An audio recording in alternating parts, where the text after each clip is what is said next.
Hello, everyone. Today I'm going to read Aunt Nancy and Old Man Trouble. It's written by Phyllis Root and it's illustrated by David Parkins. Now, I'm going to tell you a few things about this story first. First of all, Old Man Trouble is a personification of trouble. So, people would give trouble a name, especially when it seems like a lot of it is happening. So for instance, maybe you wake up in the morning, you slip and fall down, then in a little while later, you spill your juice, then you go to get your cereal and it's your favorite one and it's all gone, and you are getting ready to go to the beach and it starts to rain. So four things happened. So if you lived at this certain time, or even now, you could go, I think Old Man Trouble's around. So this book not only personifies Old Man Trouble, but it also makes a picture of him. So not only are we talking about him like he's a person, in this book, he becomes a person. So this is Old Man Trouble. And so you've got the expression Old Man Trouble. That means a lot of stuff is happening that isn't so great. And now we've got what this author and artist decide that Old Man Trouble would be like if Old Man Trouble was really a person. And from there, I'm going to tell you a couple more words. There's a word in this spring, S-P-R-I-N-G, which means lots of things. But in this book, it means water, like a little river.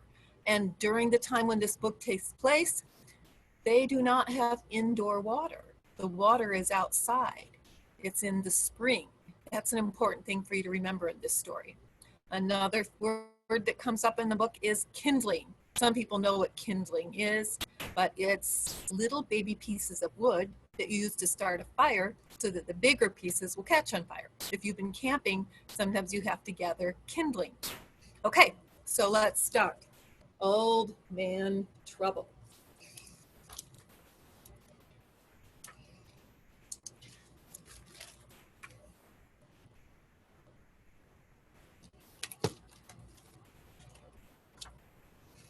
Aunt Nancy should have knowed Old Man Trouble was in the neighborhood.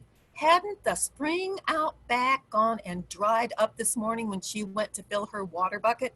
And when she bent over the spring hole to see what had happened to the water, didn't her good luck three-legged wooden buffalo nickel fall right out of her pocket, bloop, into the hole, and no way to fetch it up again?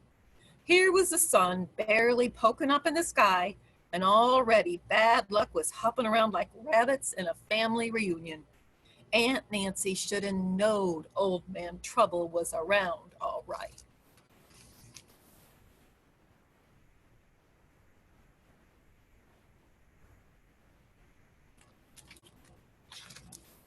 But she didn't. When there came a knocking and a thumping on her door, what did she do but open it? And there stood Old Man Trouble. He was dressed in a long black coat, tall black hat, and shiny black shoes. He was swinging a silver-headed walking stick, and his pointy white teeth gleamed in his pointy black beard. Good day to you, ma'am, says Old Man Trouble, sliding one of those shiny black shoes into the doorway.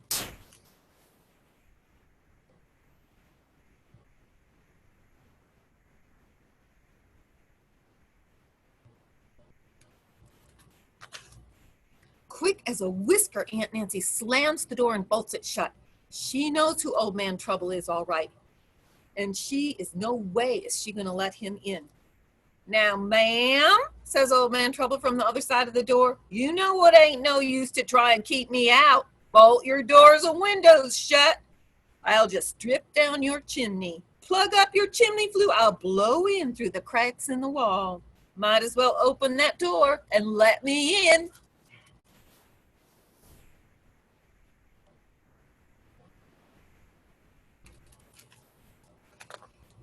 Old Man Trouble keeps knocking on the door. Soon or late, he knows Aunt Nancy's going to have to let him in. Aunt Nancy, she sees the truth of that, but she knows a thing or two herself. So when Old Man Trouble knocks again, Aunt Nancy winks at her cat Ezekiel, opens the door wide and says, might as well come on in. Old Man Trouble steps in through the door as big as you please.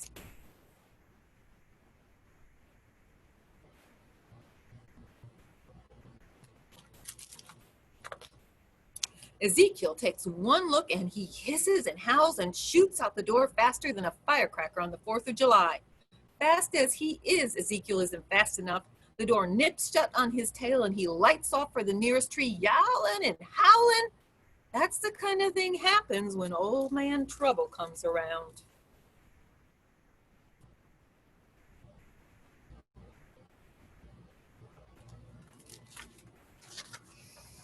Aunt Nancy shuts the door and says, all polite, seat yourself and stay a spell.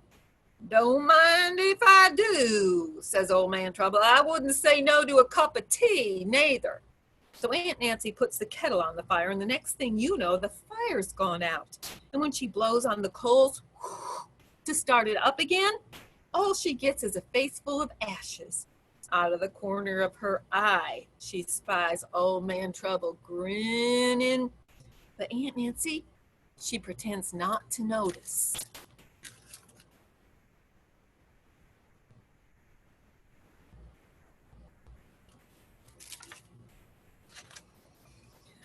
Well, now here's a blessing, says Aunt Nancy. The fire's gone out, and a good thing too, a hot day like this. I'll just get you a nice, cool glass of water.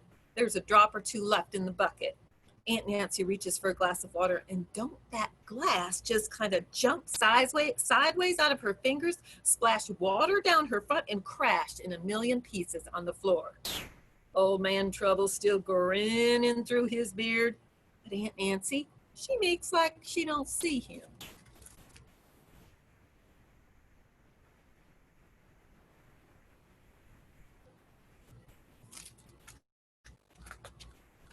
Woohoo, don't that feel good? She says, cools me right off. Old Man Trouble, he's not grinning quite as big when as Aunt Nancy sweeps up the pieces. And here's another blessing, she says. Didn't that glass have a crack in it and me too cheap to throw it out? Now nobody will get themselves cut trying to drink out of it.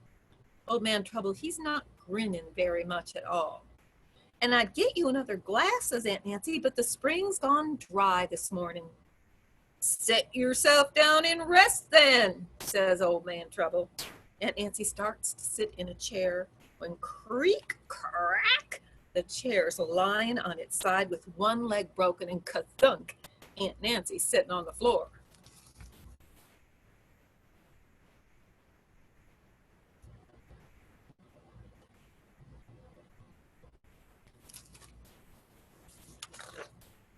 Now ain't that a mercy, Aunt Nancy says, picking herself up, just when I was wondering where I was going to get me some kindling wood. Old Man Trouble stomps his silver-headed walking stick on the floor. Aunt Nancy, you can see he's mighty upset. Don't nothing bother you, ma'am, says Old Man Trouble through his teeth. Not today it don't, says Aunt Nancy, fetching her rocking chair. I just knowed it was my lucky day when I saw that spring dried up this morning. No more mud tracking up my floor. No more dampness aching in my bones.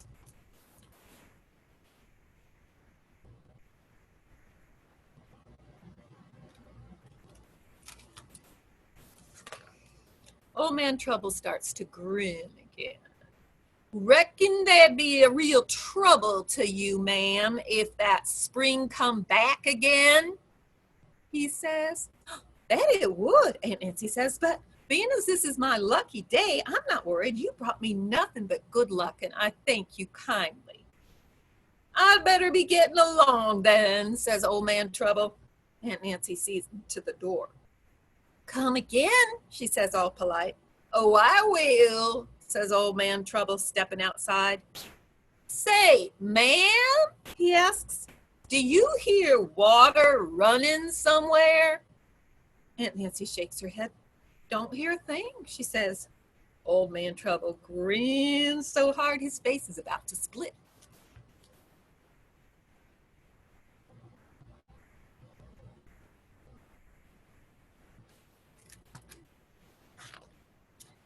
You will, ma'am, he says. He tips his hat and sets off down the road, swinging his walking stick and humming to himself. Aunt Nancy watches the back of Old Man Trouble way down the road. All the while, she's listening to the sweet sound of water gurgling, and she's grinning pretty big herself.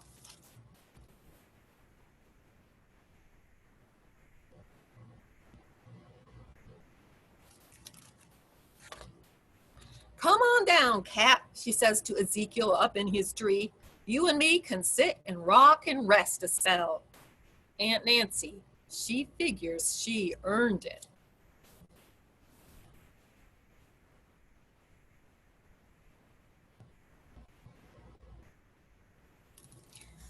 And that is the end of Old Man Trouble, written by Phyllis Root, illustrated by David Parkins.